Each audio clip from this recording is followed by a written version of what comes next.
First thing I'm going to do here is I'm going to just lightly fascia blast with the FasciaBlaster first. So you can already see he's getting some good red reaction, some good blood flow. So we're going to do this for a couple minutes now. I really want to get it loosened up. So most of his restriction is kind of in this area right here, just by feeling with the tool. He's got some right on the elbow and then right here through the joint, okay? So when you're working on the actual joint now, you kind of want to bend the elbow a little bit. It's just for patient comfort.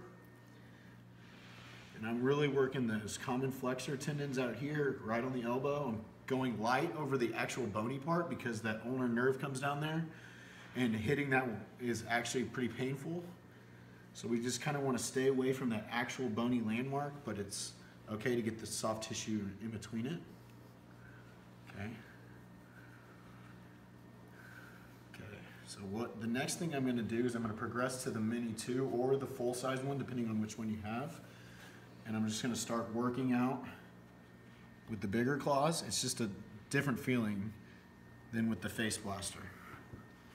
Okay, so I like to kind of use one of these claws and just kind of carve out each individual flexor muscle, starting at the bone, and just kind of going with all the way down to the wrist. Okay, just nice and easy. I kind of rotated his wrist a little bit to get the top of his extensor muscles here. Okay, so really work out that forearm, and then I'm going to start and kind of do his biceps up here. Okay, just really nice and light. If you have to use the face one, it might be so adhesive that hurts too much. Okay, so it might not be done in one treatment. So keep working on it. The next thing I'm going to do after doing that is I'm going to actually take the nugget. The bone is right here. I'm going to go above it a little bit, use the blunt end, and I'm just going to poke and wiggle a little bit. Okay? Just poke and wiggle. I'm following those flexor muscles. I'm just going straight down, following it. I'll start back up and go to the next. Yeah, just rotate a little bit. So you see that bone's right there. I'm going to go a little bit above it and kind of just poke and wiggle. Okay. This just helps relieve some of that muscle and fascial tension. Okay. I'm going to do that just like that, and then I'm going to move up and I'm going to start on the biceps. So the biceps, if you move, you can feel it. It's right here, right in the kind of like the middle between the two bones there. Okay, so it's right there. I'm going to take the blunt end as well. And I'm just going to do, it's going to be pretty tense right there, tender. So I'm just going to do poke and wiggle right on that spot.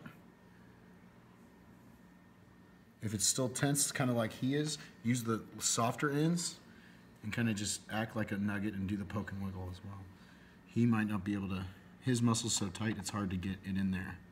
So I'm using this guy right now and using a poke and wiggle. Be nice to it at the end. Okay. And we're gonna do this for about 2 or 3 minutes, just like that. Okay, so I'm gonna come back and fascia blast. Okay. And now the last step for this treatment is gonna get his brachialis muscle. This is the one that actually lays right on underneath the biceps and sits directly on top of the humerus. So it's deeper. The way to get there, you can't go directly through the biceps, so you want to rotate them a little bit more, and you got to come this way. So I'm going to come around here.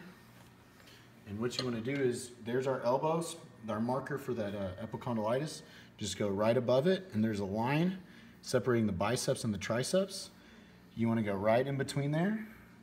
Right on there. What I'm going to do is I'm going to take the Mini 2 and I'm just going to, using these two claws, I'm just going to go right in that line. So we're kind of moving the biceps away and trying to get to the deeper brachialis muscle. It's already feeling way better, but so you just kind of make a run with your thumb. Feel that if you poke really hard, you can feel some tension, feel like tension, okay? So I'm right underneath the biceps muscle, and I'm just going to start doing poke and wiggle right there. Okay, so don't go too hard. Come back and be nice. ice to it. Okay, I'm gonna do that one more time, and I'm gonna go a little bit above from where I just was, just to kind of separate that biceps brachii from the brachialis. Okay. After this, I would do some light blasting or flushing. Okay? And then he might need to do some stretching and some ice to kind of just cool everything down. That's a pretty intense workout. It'll get bruised, but it will go down after a couple days and it will feel better. So how does that feel, Mike? Better. Okay, so that's epicondylitis. Any nerve tension in your arms, shoulder pain, biceps pain, carpal tunnel, any of that this treatment can be used for.